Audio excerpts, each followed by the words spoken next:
இரண்டாம் அதிகாரம். வெளிப்படுத்தின புஸ்தகம் இரண்டாம் அதிகாரம்.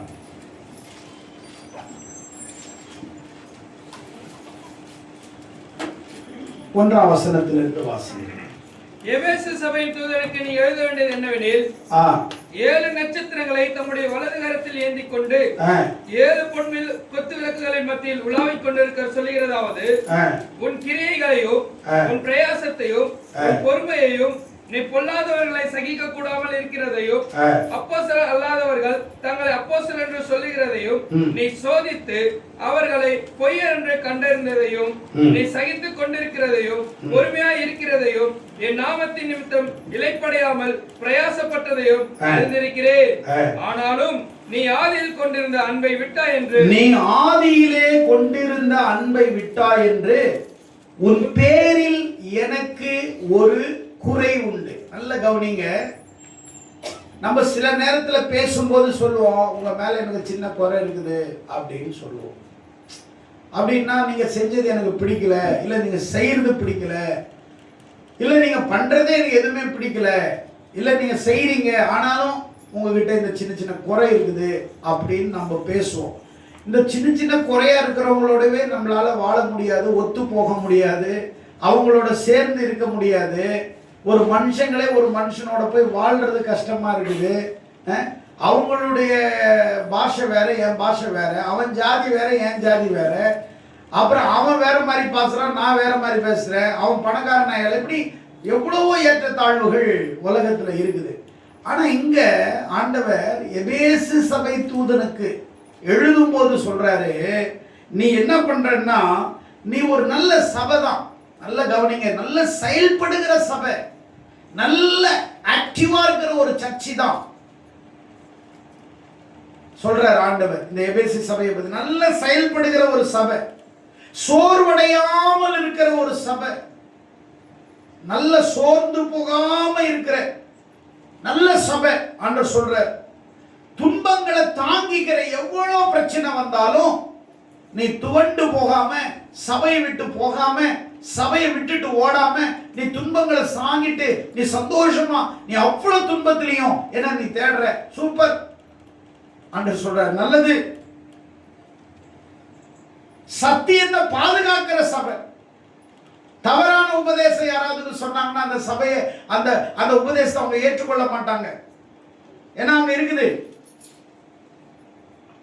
அவர் சொல்றாரு, அப்போஸ்தலர் அல்லாதவர்கள் தங்களை அப்போஸ்தலர் என்று சொல்லுகிறதை நீ சோதித்து அவளை பொய் என்று கண்டறிந்தாய். ஃபேக் பாஸ்டர்ஸ்களை கண்டுபிடிச்சதே ஃபர்ஸ்ட் இந்த எபேசு சபை தான். பொய்யான தீர்க்க தரிசனம் சொல்றவங்க, அப்போஸ்தலர், இவங்கெல்லாம் வந்து ஃபேக் அப்படின்றது கண்டுபிடிச்சு ஐடென்டிஃபை பண்ணதே இந்த சபை தான். இந்த சபை அன்னைக்கு எபேசுன்னு சொல்றாங்க, இன்னைக்கு அதை துருக்கின்னு சொல்றாங்க. துருக்கியில இருந்துச்சு, இன்னைக்கு இருக்கக்கூடிய துருக்கியில தான் எபேசு இருந்துச்சு. இங்க 3 வருஷம் அப்போஸ்தலனாகிய பவுல் போய் ஊழியம் செஞ்சிருக்கிறார் தங்கி. இந்த சபைக்கு தீமத்தை வந்து பொறுப்பெடுத்து ஊழியம் பண்ணி நல்ல மேய்ப்பனா இருந்திருக்கிறார். யோவானுக்கும் இவர் இந்த சபை எபேசு சபை நல்ல தொடர்பு இருந்திருக்கிற ஒரு சபை, நல்ல வளர்ந்த சபை, செயல்பட்ட சபை, துன்பங்களை தாங்கிக் கொள்ளுகிற ஒரு சபை, சத்தியத்தை நேசிச்சு பாதுகாக்கிற சபை. அவ்வளவு எல்லாத்தையும் சொல்லிட்டாரு. இவ்வளவு இருக்குது, இன்னும் என்ன குறை ஆண்டவர்கிட்ட? அவ்வளவு நாங்க செய்யறோமே, சத்தியத்தை நாங்க பாதுகாக்கிறோமே, உண்மையா இருக்கிறோமே, எவ்வளவு கஷ்டம் வருது, நாங்க சபையை விட்டு போகலையே, எல்லாம் இருக்கிறோமே, அப்புறம் என்ன எங்ககிட்ட ஒரு குறையை ஆண்டவர் கண்டுபிடிக்கிறாரு அப்படின்னு பார்த்தா, ஆனாலும் நீ ஆதியிலே கொண்டிருந்த அன்பை விட்டாய். ஆமென் சொல்லுங்க. சொல்லுங்களேன். ஆதியிலே கொண்டிருந்த அன்பை நீ விட்டாய். நல்ல கவனிக்கணும். 2:5 சொல்றாரு, நீ ஆதியிலே கொண்டிருந்த அன்பை விட்டாய். அப்படியானால் என்ன அன்பு? யார் மேல அன்பு குறைஞ்சிருச்சு? விசுவாசிங்க மேலையா? கிடையாது. பாஸ்டர்ஸுக்கு மேலையா? கிடையாது. அப்ப எந்த அன்பு குறைஞ்சிருச்சுன்னு ஆண்டவர் சொல்றாரு, நீ என் மேல வச்சிருக்கிற அன்பு இப்ப இல்லை. என்ன சொல்றாரு? என் மேல வச்சிருக்கிற அன்பு இப்போ உனக்கு இல்லை. நீ பாரம்பரியத்துல என்ன நேசிச்ச பாரு, அந்த அன்புக்கும் இப்ப பார்க்குற அன்புக்கும் அது எனக்கு அன்பா நான் தெரியல, நான் அன்பா உணரல. நீ ஆரம்பத்திலே மேல வச்சிருந்த பாரு, ஆதியிலே வைத்திருந்த அன்பை நீ விட்டாய், ஆதியிலே கொண்டிருந்த அன்பை நீ விட்டாய்.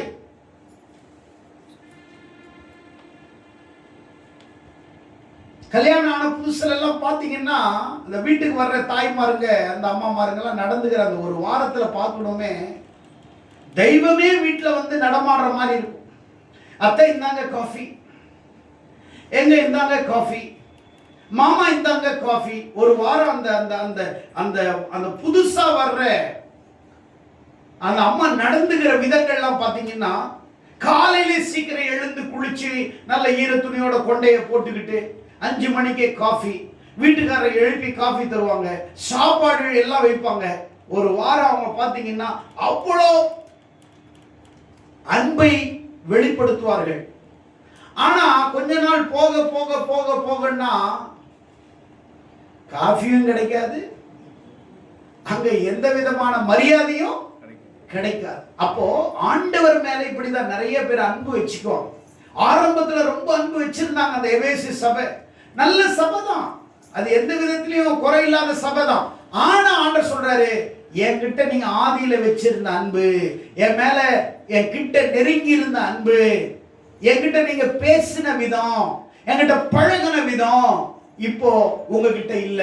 சபைக்கு வர்றீங்க, கூட்டத்தை நிரப்புறீங்க, கட்டிடத்தை பாதுகாக்கிறீங்க, அங்க உள்ள இருக்கிற கூட்டத்தை பாதுகாக்கிறீங்க, அங்க இருக்கிற ஊழியத்தையும் செய்யறீங்க. ஆனா என்ன இல்ல? அன்பு இல்ல. சபை இருக்குது, கட்டிடம் இருக்குது, மக்கள் வர்றாங்க, உழைக்கிறாங்க, எல்லாம் செய்யறாங்க. ஆனா சபையில தேவன் எதிர்பார்க்கிற அன்பு இல்லை. தேவன் எதிர்பார்க்கிற அன்பு மனிதரிடத்தில் இல்லை, என் மேலே வைத்த அன்பு. ஆதியில என் மேலே கொண்டிருந்த அன்பு எங்கே? ஆண்டவர் சொல்றாரு, ஆதியில என்னோடு கூட ஜெபித்த ஜெபம் எங்கே? ஆதியில என்னோடு வேதத்தை நீ வாசித்த நேரங்கள் எனக்கு ஒதுக்கின, நான் உன்னோட கூட பேசிட்டு இருந்தனே அந்த நேரங்கள் இப்ப இல்லை. அந்த அன்பு இல்லை. நீ ஒதுக்கிட்ட, நீ ஓரம் தள்ளிட்ட, நீ விட்டுட்ட. அதனால ஆண்டவர் சொன்னார், நீ விழுந்த இடத்தை நினைத்து பார், நீ விழுந்த இடத்தின் நினைத்து பார், அதுல இருந்து நீ மனம் திரும்பி எழும்புன்னு. ஆண்டவர் உன்னை தண்டிக்கல, ஆண்டவர் உன்னை ஒரு சாய்ஸ் கொடுக்கிறார், உனக்கு ஒரு வாய்ப்பை கொடுக்கிறார். உனக்கு ஆண்டவர் ஒரு வாய்ப்பை கொடுக்கிறார். எல்லாத்துக்கும் உலகத்துல ஒரு வாய்ப்பு இருக்குதுங்க. நீ வேலை செய்யற இடத்துல தவறு செஞ்ச மறுபடியும் ஒரு வாய்ப்பு இருக்குதுங்க. ஒரு மிஸ்டேக் பண்ண ஒரு வாய்ப்பு இருக்குதுங்க. நீ ஒரு போட்டியில கலந்துக்கிட்டு அதுல எதுவுமே நீ பெறலன்னா அடுத்ததுக்கு உனக்கு ஒரு வாய்ப்பு இருக்குதுங்க. அடுத்த ஒரு போட்டி உனக்கு காத்து இருக்குதுங்க. ஆனா நீ என்ன மிஸ்டேக் பண்ண? நீ எங்கே விழுந்தாய்? நீ எங்கே விழுந்தாய்? ஏன் ஸ்டக் ஆயிட்ட? நீ ரீகலெக்ட் பண்ணி பாரு. மனம் திரும்பி எழுந்து, மனம் திரும்பி எழுந்து ஆண்டவர் சொல்றார். இதனுடைய பொருள் என்ன?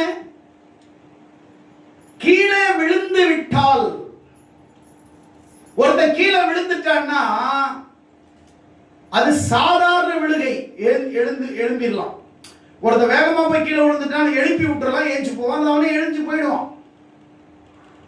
ஆனா ஆண்டவர் சொல்ற விழுகை, ஆண்டவர் சொல்ற விழுவது எதை குறித்து சொல்றாருன்னா, உன் உயர்ந்த நிலைமையை நீ இழந்து விட்டாய், நீ உயர்ந்த கோட்பாடை இழந்து விட்டாய், உயர்ந்த லட்சியத்தை இழந்து விட்டாய், உயர்ந்த தேவனை இழந்து விட்டாய், உயர்ந்த அகாப்பே என்கிற லவ், அந்த அன்பை நீ இழந்து விட்டாய், உயர்ந்த ஸ்தானத்தையே நீ இழந்து விட்டாய். ஒரு காலத்திலே இருந்த இடத்திலே இப்பொழுது நீ இல்லை. கரெக்ட்? நீ ஒரு காலத்திலே இருந்த இடத்திலே நீ இன்றைக்கு இல்லை. ஒரு காலத்திலே இருந்த அன்பு உன்னிடத்தில் இன்றைக்கு இல்லை. ஒரு காலத்தில் இருந்த ஜெப ஜீவியம் இன்று இல்லை. ஒரு காலத்திலே வேதம் படிச்ச அந்த நேரம் இன்று உனக்கு இல்லை. அன்னைக்கு ஒரு காலத்திலே சபையை தேடிய ஆர்வத்தோடு வாஞ்சையோடு தேடிய நாட்கள் இன்று இல்லை. அன்றைக்கு ஆர்வத்தோடு உபவாசம் பண்ணிய உபவாச நாட்கள் இன்றைக்கு இல்லை. தாசனுக்காக, ஊழியக்காரனுக்காக அன்னைக்கு நீனே கஷ்டப்பட்டு பாடுபட்டு அவங்க செஞ்ச சேவை இன்றைக்கு இல்லை. யோசித்து பாருங்கள். ஒரு காலத்திலே இருந்த இடத்திலே நீ இல்லை. இதுதான் அதனுடைய பொருள். என்ன இடத்திலே விழுந்தாய் என்பதை, விழுந்த என்ற வார்த்தை இது என்ன? கிரேக்க வார்த்தையில சொல்றாங்க பிப்டாகோஸ் என்று சொல்லுகிறார்கள். பிப்டாகோஸ் என்றால் விழுந்து எழுந்திருக்க முடியாத நிலைமை. நீங்க பண்ணீங்கள் எல்லாம் பாத்தீங்கன்னா அந்த சேத்துல அவ்வளோ ஆனந்தமா, அவ்வளோ சொகுசா அதுங்க அப்படியே அந்த கட்டக்கரேந்து இருக்கிற அந்த குளத்துல அப்படியே அத்தனை பண்ணியும் முழுகிட்டு நீங்க அப்படியே தலை மட்டும் வெளியே தெரியுறீங்க. கிட்ட போறீங்கன்னா அந்த தலை கூட உன்னை பார்க்க எனக்கு அசிங்கமா இருக்குதுன்னு அது உள்ள நினைச்சிடும். எதிர நம்மளை பார்த்தா அதுங்களுக்கு நிறைய பண்ணிங்க அப்படிதான். நம்மளை பார்த்தாவே பிடிக்காம அதுங்க தூய்மையா வாழ்ற மாதிரி அதுங்களே எங்க வாழ்ந்துட்டு இருக்குது? சேத்துல. அது பார்க்காத போய் பாருங்களேன். நான் இதெல்லாம் பார்ப்பேன். இந்த பண்ணி மேயிற இடத்துல அந்த உள்ள அப்படியே மூழ்கி அப்படியே அப்படியே உள்ள அப்படியே அமைதியா கிட்ட போனீங்கன்னா வால்ல சடக் சடக் சடக்குன்னு அடிக்கும். அப்படியே மூஞ்சியை உத்து பார்த்தோன்னா அந்த மூஞ்சியை கொண்டு போய் எதில் சொருவிக்கும்? பண்ணி கூட நம்மளை பார்க்கறதுக்கு பிடிக்கல. பண்ணி கூட நம்மளை பார்த்தா அருவருப்பா மூஞ்சி பார்க்கறதோட சனிய உள்ள அது மறைச்சிக்குது. அப்படிதான் நிறைய பேரு ரொம்ப ஆனந்த குளியல்ல மினரல் வாட்டர்ல குளிக்கிற மாதிரி நினைப்பு எல்லாருக்கும். ஆனா சேத்துல கிடக்கிறது தெரியல. பண்ணிக்கு அந்த தண்ணி அப்படியே என்ன சொகுசா இருக்கும் தெரியுமா? அந்த சேர் எது, பண்ணியினுடைய வாறு எது, வால் எதுன்னே தெரியாது. எல்லாமே ஒன்னாவே இருக்கும். அந்த பண்ணி அதுல இருந்து அப்படி எழுந்து வெளியில வந்துச்சுன்னா தண்ணி சொட்டாது. அது உடம்புல இருக்கிற சேரு தான் கீழே சொட்ட சொட்டையா விழும். காரணம் என்னன்னா அது தண்ணியில குளிக்கல, அது சேத்துல குளிச்சிருக்கு. என்ன குளிச்சிருக்குது? அது சேத்துல குளிச்சிருக்கு. அவ்வளோ சுகமா இருக்குது. அதை நீ தூக்கிட்டு வந்து குளிச்சு குளிப்பாட்டி அழகா புது ட்ரெஸ் ஒரு பட்டு புடவை கட்டி மூக்குத்தி எல்லாம் போட்டு அந்த காது கிட்ட 4 மல்லிப்பூ எல்லாம் வச்சு அதுக்கு ஒரு பெட் எல்லாம் போட்டு நீ இங்கே படுத்துக்கோ செல்ல அப்படின்னு ஜன்னலை மட்டும் திறந்தன்னு வச்சுக்கோ. அங்கிருந்து கீழே கூவம் ஓடுதுன்னு வச்சுக்கோ. அங்கிருந்து அப்படியே பட்டு புடவையோட நீ போட்ட ஜிமிக்கியோட அதுல எங்க குளிக்கும்? எதுல விடும்? அதுக்கு எதுதான் ஆனந்தம்? சேருதான் ஆனந்தம். நிறைய பேரு அப்படிதான் சபையில இருக்கிறேன்னு நினைச்சுக்கிட்டு, ஊழியம் செய்யறேன்னு நினைச்சுக்கிட்டு, சேவை செய்யறேன்னு நினைச்சுக்கிட்டு, நான் பல வருஷமா இந்த சர்ச்சில தானே இருக்கிறேன் அப்படின்னு நினைச்சுக்கிட்டு அன்பு இல்ல, ஜபம் இல்ல, வேத வாசிப்பு இல்ல, உலகம் என்கிற சேற்றுல நீங்க மூழ்கி கிடக்குறீங்க. எந்த சேத்துல? உலகம் என்கிற பாவ சேற்றுல. அப்படின்னா தண்ணி படுத்திருக்கிறது அது சாதாரண தண்ணி தான் கருப்பு. பண்ணி தான் கருப்பு, தண்ணி தான் கருப்பு. ஆனா இவ ஒயிட்டா இருக்கிற தண்ணிய குடிச்சாவே அது கருப்பு.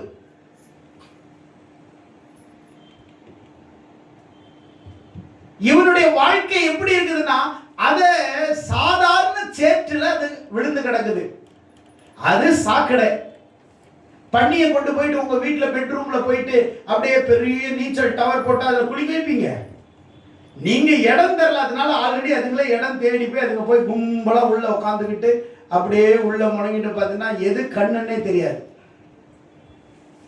பண்ணி கண்ணுல எல்லாம் எது இருக்கும்? என்ன இருக்கும்? எந்த இடத்திலே நீ விழுந்தாய், ஆண்டவர் சொல்றார். எபேசு சபைக்கு சொல்றாரு, நீ செயல்பட்ட சபை, சோர்வடையாம இருந்த சபை, நீ துன்பங்களை சகித்த சபை, சத்தியத்தை தாங்கின சபை, சத்தியத்தை பாதுகாத்த சபை. ஆனாலும் உங்ககிட்ட எனக்கு குறை இருக்குது. ஆதியில இருந்த மாதிரி நீ என்கிட்ட இல்ல, போ. அல்லேலூயா, அல்லேலூயா, அல்லேலூயா, அல்லேலூயா, அல்லேலூயா, அல்லேலூயா. ஃபர்ஸ்ட் வாரம் வந்து இவங்க காஃபி வச்சு கொடுப்பாங்க. அத்தம் எழுந்திரிங்க காஃபி. ஒரு வாரம் 10 நாளுக்கு அப்புறம் இந்த ஆள் காபி போட்டு கொடுத்துட்டு கிடப்பாரு. அந்த முதல் நாள் மச்சனா மாமனம் துணியெல்லாம் இது கேட்க அவங்க போட மாட்டாங்க. இதுங்களே ரொம்ப தியாகம் பண்ற மாதிரி. நாத்தனார் சரி கொடுங்க, நானே துவைச்சிடுறேன். அத்தை ஒரு வாரம் துவைக்கும். அதுக்கப்புறம் வாழ்நாள் முழுதும் வீட்டில் இருக்கிற மொத்த பேரையும் அதுதான் துவைக்கும். அப்புறம் தான் தெரியும், ஓஹோ ஃபர்ஸ்ட் எப்படி துவைச்சதுன்னு ஒரு ட்ரையல் பார்த்துருக்குது. அதுக்கப்புறம் உங்களை ட்ரையல் பார்த்து துவைக்கும். ஆண்டவர் சொல்ற, நீ என்ன இடத்துல விழுந்த, நீ எங்க விழுந்த. நல்ல கவனிக்கணும். எபேசு சபை உலகத்துல விழல. நல்லா புரிஞ்சுக்கணும், உலகத்துல விழல, அன்புல இருந்து விழுந்துச்சு. சொல்லுங்க, எதுல விழல? அது பாவத்துல விழல, அன்பு என்கிற இது குறைஞ்சிருச்சு. அவ்வளவுதான். இன்க்ரீஸ் ஆயிருந்தா டிக்ரீஸ் ஆயிடுச்சு, அவ்வளவுதான். கூடுறதோட குறைஞ்சிருச்சு. ஆண்டவர் பார்த்தாரு, இவ்வளோ அன்பு இருந்துச்சு, அப்படியே அது குறைஞ்சி குறைஞ்சி குறைஞ்சி குறைஞ்சி அன்பு இப்போ காலி ஆயிடுச்சு. அங்க அன்பு இல்லை. அதனால ஆண்டவர் என்ன சொல்றாரு, நீ நிறைவா இருக்கணும்னு நான் விரும்புறேன், உன் சபை நல்லா இருக்கணும்னு நான் விரும்புறேன். ஆனா சபையில ஒரு சின்ன குறையா இருக்குது, அதை கொஞ்சம் பிக்கப் பண்ணிட்டீங்கன்னா ஓகேன்றார்.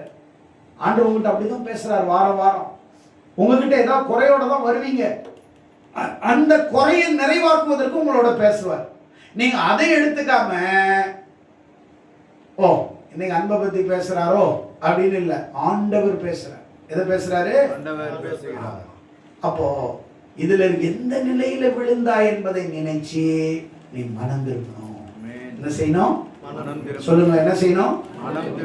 மனம் திரும்புறதுன்னா என்ன? மாற்றம். சொல்லுங்க, மாற்றம்னா என்ன? வாழ்க்கை. சொல்லுங்க, மாற்றம். Changes life. மனம் திரும்புதுன்னா நீங்க என்ன நினைச்சுக்கிட்டீங்க? நான் ஞானஸ்நானம் எடுத்துட்டேன், கர்த்தருக்கு ஸ்தோத்திரம், பாவமெல்லாம் மன்னிச்சு ஆண்டவர் மன்னிச்சிட்டாரு, நான் இப்ப ஞானஸ்நானம் எடுத்துட்டு நான் ரட்சிக்கப்பட்டேன். ரட்சிக்கப்படுறதுக்கு இந்த முதல் ஸ்டெப். அல்லேலூயா, அல்லேலூயா. இப்போதான் நீ என்ன செய்யற? பள்ளம் எடுக்கிற. எதுக்கு? வீடு கட்டுறதுக்கு.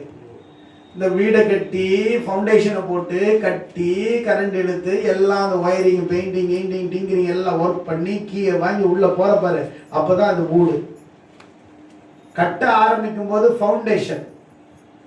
அது வீடு கிடையாது. முழுசா கட்டி முடிச்சாதான் வீடு. கரெக்ட்? கரெக்ட் தானே? கரெக்டா இல்லையா? இந்த துணிக்கு வீட்டு கடையில போனோடனே, ஜவுளி கடையில போனோடனே, எனக்கு ஒரு ட்ரெஸ் கொடுங்க, இது மட்டும் எனக்கு போதுங்க அப்படின்னு உன்னை எடுத்துட்டு நீ மாட்டிக்கிட்டு போனோம்னா மொத்த நாயும் உன்னை துரத்தும். அப்ப நீ என்ன பண்ற? மேட்சா பாக்குற. இந்த இதுக்கு மேட்சா இருக்குதா? இதை தூக்கிட்டு வெளியில வந்த உடனே இந்த ட்ரெஸ்ஸுக்கு மேட்சான கிளிப்பு தேடுவாங்க. அந்த கிளிப்பை எடுத்துக்கிட்டு அதுக்கு மேட்சான செருப்பு தேடுவாங்க. இந்த வெளிப்புற மேட்ச் கிடையாது, வெளிப்புற தோற்றம் அல்ல, வெளிப்புற அழகல்ல. ஆண்டவர் பார்க்கிறது உள்ளான மேட்சிங் பார்க்கணும். ஆமென் சொல்லுங்க. நீ சபையில மேட்சிங்கா இருக்கிறியா? மனசை மாத்திக்கணும். மனசை மாத்தினாதான் வாழ்க்கை தேவனுக்கு நேரா அந்த திசையை நோக்கி பயணிக்கும். ஆமென், ஆமென், அல்லேலூயா, அல்லேலூயா. பாவத்திலிருந்து நீ மனம் திரும்பணும். சங்கீதக்காரனாகிய தாவீது ஏன் விழுந்துட்டான்னா, அவன் விபச்சாரம் பண்ணிட்டான், கொலை செஞ்சிட்டான், பாவத்துல விழுந்துட்டான். உடனே ஐயோ நான் விழுந்துட்டேனே, என்னை விட்டுருங்க ஆண்டவரே, ஐயோ நான் தெரியாம விழுந்துட்டேன், ஐயோ ஆண்டவர், அப்படி இல்லை. உடனே அவன் சொல்றான், சங்கீதம் 51ல, சுத்த இருதயத்தை என்னிலே சிருஷ்டியும் ஆண்டவரே. என்ன சொன்னா? சொல்லுங்களேன், சுத்த இருதயத்தை என்னிலே சிருஷ்டியும் ஆண்டவரே. தவறுல விழுந்துட்டான், ஆனா பாவத்துல தங்கல. ஆமென். அல்லேலூயா. அவன் விழுந்துட்டான், ஆனா அவன் அதிலே தங்கி இருக்கல. அதனாலதான் அவன் காலையில எழுந்தோன்னு சொன்னான், ஆண்டவரே நான் பாவம் செஞ்சிட்டேன், சுத்த இருதயத்தை என்ன சிருஷ்டிங்க. நேத்து இருந்த தாவீதுனுடைய ஹார்ட் இன்னைக்கு வேண்டாம், உங்க ஹார்ட்டா மாத்திருங்க. நீ என்ன பண்ற, டெய்லி தேவனுடைய ஹார்ட்டா இருக்குதான்னு ஹார்ட் செக்அப் பண்ணு. ஆமென். அல்லேலூயா. உன் ஹார்ட் கரெக்டா இருக்குதா? இன்னைக்கு காலையில நீ எழுந்த உடனே ஜெபத்துல ஹார்ட் கரெக்டா இருக்குதா? வேத வாசிப்புல கரெக்டா இருக்குதா? ஆண்டவரோட ஊழியத்துல சேவையில கரெக்டா இருக்குதா? நீ மெடிடேஷன் பண்ணிக்கிட்டே இருக்கணும். ஆமென். அல்லேலூயா. அல்லேலூயா. ஊதாரி மைந்தனும் அப்படிதான் விழுந்துட்டான், அப்பா கிட்ட இருந்து விழுந்துட்டான், தகப்பன் விட்டு விட்டு ஓடிட்டான், பாவத்துல விழுந்து தூர தேசத்துக்கு போயிட்டான். ஆனா அப்பா போய் அவரை கூட்டு வந்தாரா? ஹலோ, அப்பா போய் கூட்டு வந்தாரா? அப்பா காசு இல்லையா அவரை போய் கூட்டு வர்றதுக்கு? தேடுறதுக்கு ஆள் இல்லையா? இல்ல. மனம் திரும்புதல் என்பது உன் பாவத்துக்கு நான் மனம் திரும்ப முடியாது, என் பாவத்துக்கு தான் நான் மனம் திரும்ப முடியும். ஆமென் சொல்லுங்க. சொல்லுங்களேன். உங்க அப்பா பாவம் செஞ்சிட்டாருன்னா உங்க அப்பாவுக்காக நீ உபவாசம் இருந்து நீ மனம் திரும்ப முடியாது, உங்க அப்பா தான் மனம் திரும்பும். அல்லேலூயா. பாவத்தை நீ செஞ்சிட்டு பழியை இன்னொருத்த மேல போடக்கூடாது. ஊதாரி மைந்தன் லூக்கா 15ல காசெல்லாம் பாட்ட வாங்கிட்டு தூர தேசத்துல போய் எல்லாம் செலவழிச்சிட்டு எல்லா பாவத்தொழிலையும் விழுந்துட்டு அவன் கடைசியில அவன் சுய நிலைமைக்கு சுய நினைவுக்கு வந்தான். எங்க எப்படி வந்தான்? சுய நினைவுக்கு வந்து மனம் திரும்பினான். அவன் என்ன தெரியுமா சொல்றான்? பன்னிக்கு கிடைக்கிற சாப்பாடு கூட தனக்கு கிடைக்கல. அப்பதான் அவன் என்ன செய்யறான்னா சுய நினைவோடு அவன் சொல்றான், அவன் மனஸ்தாபப்பட்டான், அவன் மனம் திரும்பினான். எங்க அப்பா வீட்டுல எவ்வளவு பேருக்கு சாப்பாடு இருக்குது, ஆனா நான் இப்படி இருக்கிறேனே. மனம் திரும்பி அப்பாவை தேடி போனான். ஆமென். அப்பதான் அப்பா என்ன பண்ணாரு, தூரத்துல வரும்போது ஓடி போய் கட்டி பிடிச்சி அவனை அணைச்சி அவன் ட்ரெஸ்ஸை ஃபர்ஸ்ட்லாம் கலட்டி தூக்கி போட்டு குளிக்க வச்சு புது ட்ரெஸ் மோதிரம் எல்லாத்தையும் போட்டு மியூசிக் போடுறார். அவங்க அண்ணன் வர்றாரு வயல்ல இருந்து. என்ன புதுசா மியூசிக் வருது, ஏதா ஃபங்க்ஷனா, என்னாச்சு? உன் தம்பி வந்துட்டானா? தம்பி வந்துட்டானா? அந்த துன்மார்க்கனுக்கா இவ்வளவு மியூசிக், அவனுக்கா இவ்வளவு ஆடு மாடு அடிக்கிறாரு? இங்க பாருங்க, நல்லா இருக்கிறவனுக்கு தான் இங்க கொண்டாட்டம் உற்சாகம். ஆனா ஆண்டவர் தப்பா இருக்கிற மனம் திரும்பும் போது கொண்டாட்டம் உற்சாகம். ஆண்டவர் பாவி மனம் திரும்பின உடனே அவரு வந்து நமக்காக ஒரு விழாவையே எடுக்கிறார். பரலோக ராஜ்யத்துல மிகுந்த சந்தோஷம் உண்டாகிறது. ஆமென். அல்லேலூயா. 2 நாளாகமம் 33ஆம் அதிகாரத்துல 2ல இருந்து 9 வாசிச்சீங்கன்னா, இங்க ஒருத்தர் இருந்தாரு, மனாசே அப்படின்ற ஒரு யூதாவுக்கு ராஜாவா இருந்தார். 12 வயசுல, சின்ன வயசுலயே ராஜாவாயிட்டார். பல வருஷம் அரசாள்றார். ஆனா இவன் கடவுளுடைய தேசத்துல, யூதா தேசத்துல இவன் என்ன பண்ணிட்டான், விக்கிரக ஆராதனை ஆரம்பிச்சிட்டான். எங்க பார்த்தாலும் விக்கிரக ஆராதனை. நல்ல கவனிங்க, விக்கிரக ஆராதனை. தேவனுடைய ஆலயத்துல விக்கிரக ஆராதனை, எருசலேம் தேவாலயத்துல அதுல விக்கிரக ஆராதனையை வச்சுட்டான். பாகாலுக்கு பலிபீடம் கட்ட ஆரம்பிச்சுட்டான். எல்லா இடத்துலயும் பாகாலுக்கு பலிபீடம், ஜோசியம், மந்திரம், குறி சொல்றது போன்ற காரியங்கள்ல எல்லாரையும் ஈடுபடுத்திட்டான். அது மட்டுமல்ல, தன்னுடைய பிள்ளைகள் என்று பாராம, வாசிச்சீங்கன்னா இருக்கும் 2 நாளாகமத்துல நீங்க 33வது அதிகாரத்துல வாசிச்சீங்கன்னா அங்க தெளிவா சொல்றாரு. எடுத்தவங்க வாசிங்க.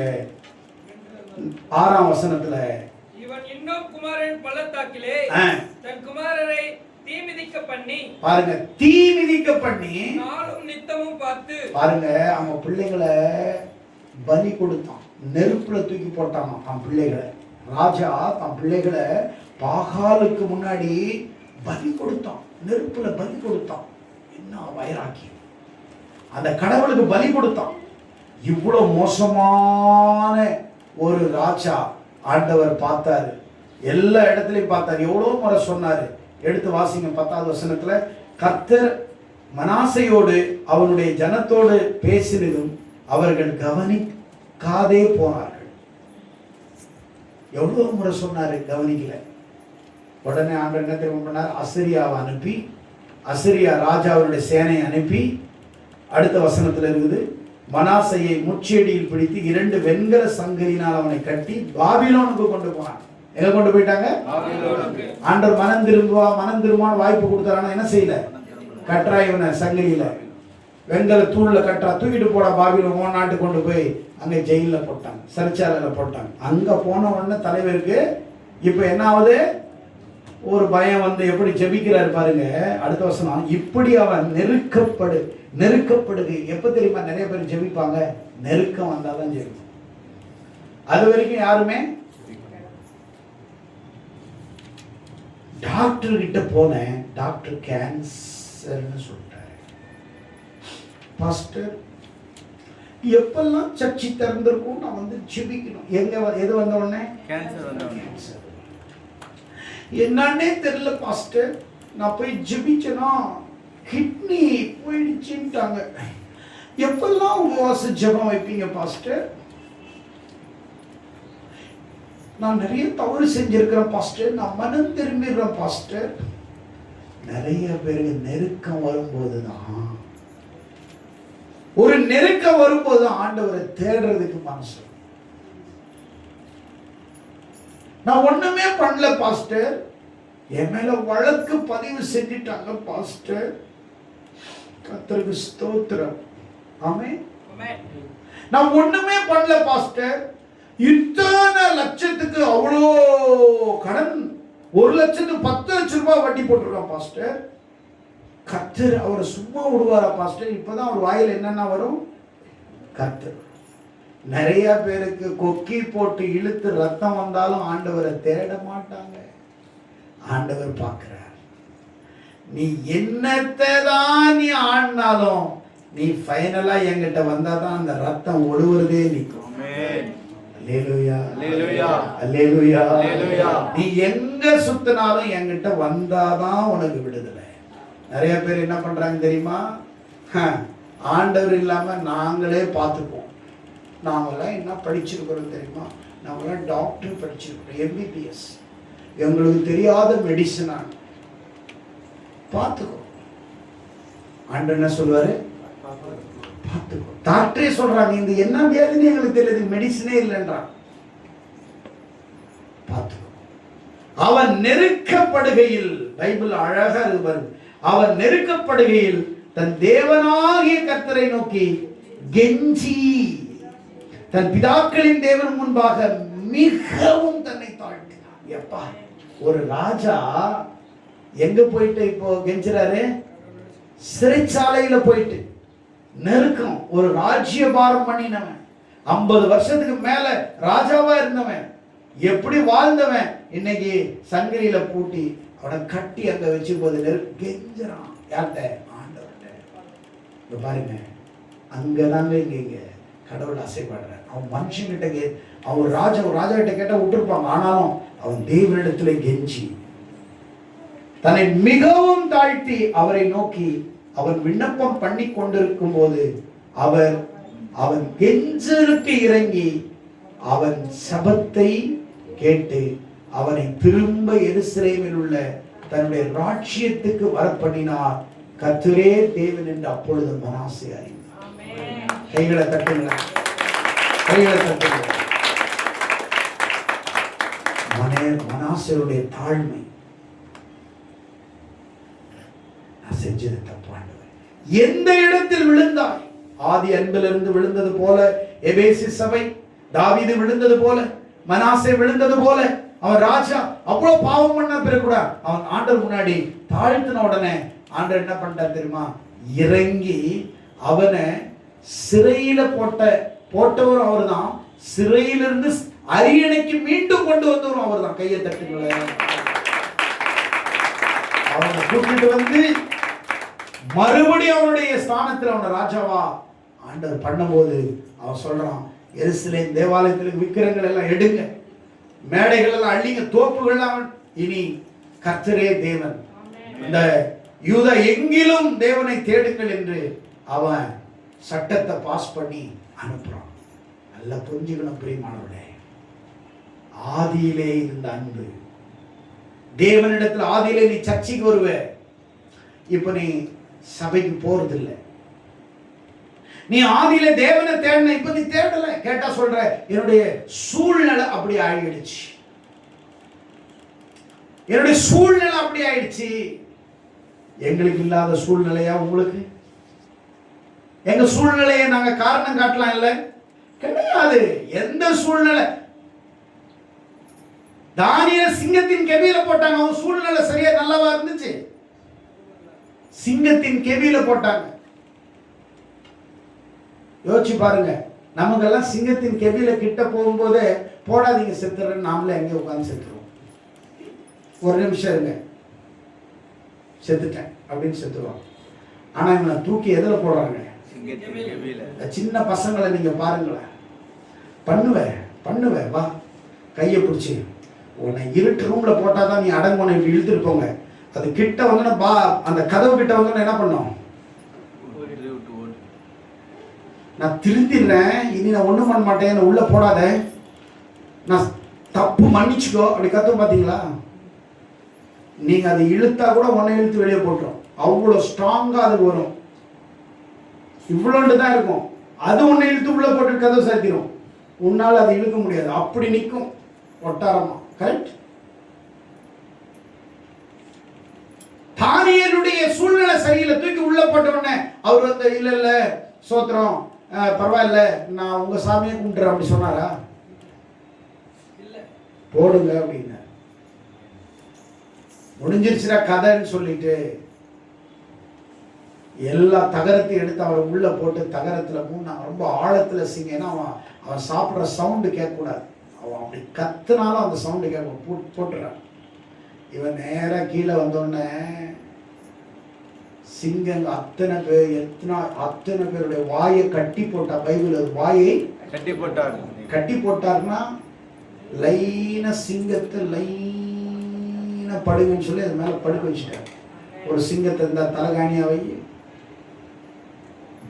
அப்படியே படுத்துட்டார். காலையில எழுந்து ராஜா கேட்கிறார், ஜீவனுள்ள தேவனுடைய தாசனாகி தானியேலே ராஜா நீர் என்று வாழ்க.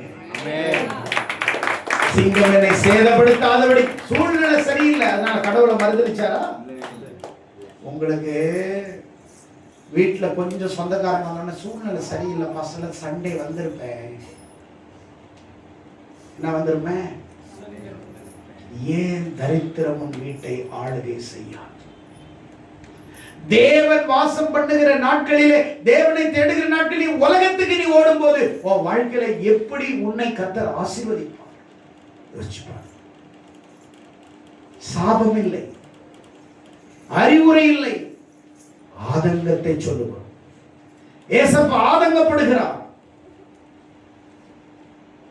சாத்ராக் மேஷாக் ஆபேரும் போய் நெருப்புல போடும்போது ஐயோ விட்டுருங்க, நாங்க உங்க சாமியை கும்பிடுறோம், சிலையை தானே கும்பிடணும். நேரா போய் ஆண்டவரே நான் இவ்வளவு கஷ்டத்துல இருக்கிறேன், ஆனா உங்களை தான் நான் தேடுறேன், சும்மா முன்னாடி விழுந்துறணும் அப்படின்னு நாம விழுந்துட்டு போயிருப்போம். நாங்க ஜெபம் பண்ணிட்டோம், இல்லை மனசுலேயே ஜெபம் பண்ணி சும்மா தான் விழுந்துட்டு வந்தோம் பாஸ்டர், அதாவது கல்லு முன்னாடி அப்படி நாம இப்படி பிளேட் போட்டிருப்போம். அவங்க சொன்னாங்க, எனக்கு சும்மாவும் விட மாட்டேன், நிஜமாவும் விட மாட்டேன், பொய்யாவும் விட மாட்டேன், தூக்கி உள்ள போடுன்னாங்க. என் கடவுளை எங்களை காப்பாற்றுவார். சூழ்நிலை சரியில்லை, ஆனாலும் கத்திரமா விடல. எந்த சூழ்நிலையில அவங்க ஆண்டவரை மறுதளிக்கிற மனாசே நெருக்கப்படுகிறான். அந்த நெருக்கத்தில் ஆண்டவர் கெஞ்சுறான், ஒரு ராஜா கெஞ்சுறான், விண்ணப்பம் பண்றான், தூக்கிட்டு வைப்பான். அவனை மறுபடியும் அரியணையில உட்கார வச்ச, தேசத்தை தூய்மைப்படுத்தினான். நான் சொல்றேன், என்ன எந்த இடத்திலே நீ விழுந்தாய் என்பதை நீ முதலாவது தெரிஞ்சு. நீ எந்த இடத்திலே விழுந்தாய்? ஆதி அன்பை விட்டாய் அப்படின்னா நீ சபைக்கு வரும்போது மாதிரியாக மாறிக்கிட்டே இருக்கணும். எப்படி இருக்கணும்? வாரம் வாரம் எப்படி இருக்கணும்? சொல்லுங்களேன். மாதிரியா இருக்கணும், எக்ஸாம்பிளா இருக்கணும், மாதிரியா இருக்கணும். ஒரு மாதிரியா இருக்கக்கூடாது. சாத்தான் உள்ள பூந்துருச்சுன்னு அர்த்தம். ஆமென். அல்லேலூயா. நீ நல்லா கவனிக்கணும். பாஸ்டருக்கு நீ ஆடுற ஆட்டம் தெரியாது போல இருக்குது. உன் ஆட்டமும் தெரியும், உன் பாட்டமும் தெரியும், உன் அங்கு அசைகளும் தெரியும், உன் நடையும் தெரியும், உன் உடையும் தெரியும், அப்படி அப்படி பார்க்குற பார்வையும் தெரியும். நீ இப்ப என்ன பண்ணிட்டு இருக்கணும் தெரியும். நாங்கள் யாரையும் கட்டாயப்படுத்துவது எங்களுடைய நோக்கம் அல்ல. சத்தியத்தை அறிவிப்பது எங்கள் நோக்கம். உண்மையை உறக்க சொல்வது எங்கள் நோக்கம். மாதிரியா இரு. ஏசப்பா நம்மளுக்கு மாதிரியை வைத்து விட்டு போனார். ஒரு இடத்துல ஒரு குறை உண்டு. எவே சபையை பார்த்து சொன்னார். எல்லாம் இருக்குது, கட்டிடம் இருக்குது, பில்டிங் இருக்குது, மக்கள் இருக்குது, ஊழியம் நடக்குது, சேவை நடக்குது, எல்லாம் நடக்குது. ஆனா அன்பு இல்லையே. வீட்டுல எல்லாமே இருந்தா போதுமா? அன்பு இல்லாட்டினா? அன்பு இல்லாதவன் தேவனை அறியா. உங்க வீட்டுல அன்பு இல்லாட்டினா நீங்க வாழ முடியுமா? பணம் நிறைய வச்சுக்கிட்டு உங்களை சாப்பிட்டீங்களான்னு கேட்கறது ஒரு உயிர் இருக்குது. கரெக்ட்? கேட்கணும் சாப்பிட்டீங்களான்னு. உங்களை நீ சாப்பிட்டியா உங்களை விசாரிக்கல அப்படின்னா அன்பு இல்லை. அன்பு இல்லாத இடத்துல அங்க என்ன வரும்? வம்பு வரும். வம்பு வந்த பிறகு என்ன வரும்? அங்க துன்பம் வரும், துயரம் வரும், கண்ணீர் வரும், கலக்கம், எல்லாமே வந்துடும். அன்று சொல்றார், ஆதியிலேயே மேல வச்சிருந்த அன்பை நீங்க விட்டுட்டீங்க. உங்கள்கிட்ட எனக்கு கொஞ்சம் குறை இருக்குது, சரி பண்ணிடுங்கன்றாங்க. என்ன செய்யறாரு? சொல்லுங்களா, என்ன செய்யறாரு? காலையில சண்டை வரும், நைட்டு படுக்கிறதுக்குள்ள சண்டை என்ன ஆயிடணும்? சமாதானம் ஆயிடும். அப்படி நீங்க அந்த சண்டையை ஒரே நாள்ல நீங்க நிறுத்தி, ஒரே நாள்ல மனம் திரும்பி, இனி நான் செய்ய மாட்டேன் அந்த தப்புன்னு நீங்க மனம் திரும்பி இருந்தா உங்க வாழ்க்கை நல்லா இருக்கும். கரெக்ட்? நல்லா இருக்கும். நீங்க எவ்வளோ எவ்வளோ எவ்வளோ எவ்வளோ நாள் நீங்க கேப் விட்டுட்டு போறீங்களோ, ஆண்டவர் விட்டு நீங்க விலகிட்டே இருக்கணும். நீ சபை இந்த வாரம் இல்லை, 2 வாரம் வரல, ஆண்டவர் நீ கேப் விடுற, நீ ஆண்டவர் விட்டு விலகுற, ஆவிக்குரியவங்களோட நீ சேராம உனக்குன்னு ஒரு உலகத்தான ஒரு ஃப்ரெண்ட் சர்க்கிளை உருவாக்கிட்ட, நீ கடவுளை ஆட்டோமேட்டிக்கா நீ விட்டுட்டு நீ வேற சர்க்கிள்ல போயிட்ட, பாஞ்சிட்ட. ஆமென். நீ எங்கேயும் உன்னுடைய எந்த சூழ்நிலையில நீ யார்கிட்ட இருக்கணும்? ஆண்டவர்கிட்ட தான் இருக்கணும். அவனை அரியணையிலே மீண்டுமாய் அவனை கொண்டு வந்து அமர வச்சார். சிறையில் இருந்தவனை கொண்டு வந்தார். அவன் மறுபடியும் ஆண்டவரை நேசிக்க ஆரம்பிச்சான், அன்பு செலுத்த ஆரம்பிச்சான். ஊழியம் இருக்குது, நிகழ்ச்சி இருக்குது, பதவி இருக்குது, ஆனா என்ன இல்லை? அன்பு இல்லை. சொல்லுங்க. நிகழ்ச்சி இருக்குது, ஊழியம் இருக்குது, பதவி இருக்குது, சபை இருக்குது, மக்கள் இருக்கிறாங்க, வர்றாங்க போறாங்க, என்ன இல்லை? சபை அன்பு இல்லை. மக்கள் இடத்துல என்ன இல்லை? அன்பு இல்லை. அன்பு இல்லை. குடும்பம் இருக்குது, என்ன இல்லை? அன்பு இல்லை. அம்மா அப்பா இருக்கு, அன்பு இல்லை. பிள்ளைங்க இருக்கு, அன்பு இல்லை. சபை இருக்குது, சபையில் அன்பு இல்லை. உறவுகள் இருக்கு, உறவுல அன்பு இல்லை. அப்ப அன்பு இல்லாத இடத்துல வாழ முடியுமா? அன்பு இல்லாத வாழ முடியுமா? அன்பு இல்லாத இடத்துல நம்மளால ஒரு நாள் இருக்க முடியுமா? சொல்றார். எபேசி சபையை பார்த்து சொல்றார், செயல்பட்ட சபை, சோர்வடையாம இருந்த சபை, துன்பங்களை சகித்த சபை, சத்தியத்தை பாதுகாத்த சபை, உண்மையா இருந்த சபை தான். ஆனா ஆண்டவர்கிட்ட கொஞ்சம் தூரமா போயிட்டாங்க. ஆண்டு சொல்றாரு, எல்லாம் ஓகே தான், கொஞ்சம் அன்பை விட்டுட்டீங்க, மறுபடியும் வாங்கன்ற. உங்களை மறுபடியும் இன்னைக்கு ஆண்டவரிடத்துல, ஆண்டவரை நான் தூரமா போயிட்டேன், என்னை மறுபடியும் என்ன நினைச்சுக்கோ, நம்முடைய அன்புல இருப்பேன், வேத வாசிப்பு, ஜெபம், ஆராதனை, நான் எல்லாத்திலையுமே நான் உண்மையா பாடுவேன். எத்தனை பேர் விசுவாசிக்கிறீங்க? ஆதியில இருந்த அன்பை விட்டு விழுந்துட்டு எங்க விழுந்த? தாவீது விழுந்தான், ஆனா எங்க விழுந்தான்னு தெரிஞ்சுக்கிட்டு சங்கீதம் 51 பார்த்தீங்கன்னா அவன் மனம் திரும்பிட்டான். மனாசே விழுந்துட்டான் பாவத்துல, ஆனா அவன் எழுந்துட்டான். ஊதாரி மைந்தன் விழுந்துட்டான், ஆனா மறுபடியும் அவங்க எழுந்துட்டான். அப்பா விட்டு போயிட்டேன், அப்பா அன்பை விட்டு போயிட்டேன், மறுபடியும் ஆண்டுட்டு அப்பாட்ட வந்தான். அப்பா அவனை நேசிச்சார். எங்கே விழுந்தா என்பதை கவனிங்கள். கர்த்தர் தாமே இந்த செய்தி மூலம் உங்களை ஆசீர்வதிக்கட்டும். நீங்க ஆண்டுகிட்ட உங்களை ஒப்பு கொடுங்கள். எத்தனை பேர் விசுவாசிக்கிறீங்க? கர்த்தர் தாமே உங்களை ஆசீர்வதிப்பாராக. God bless you.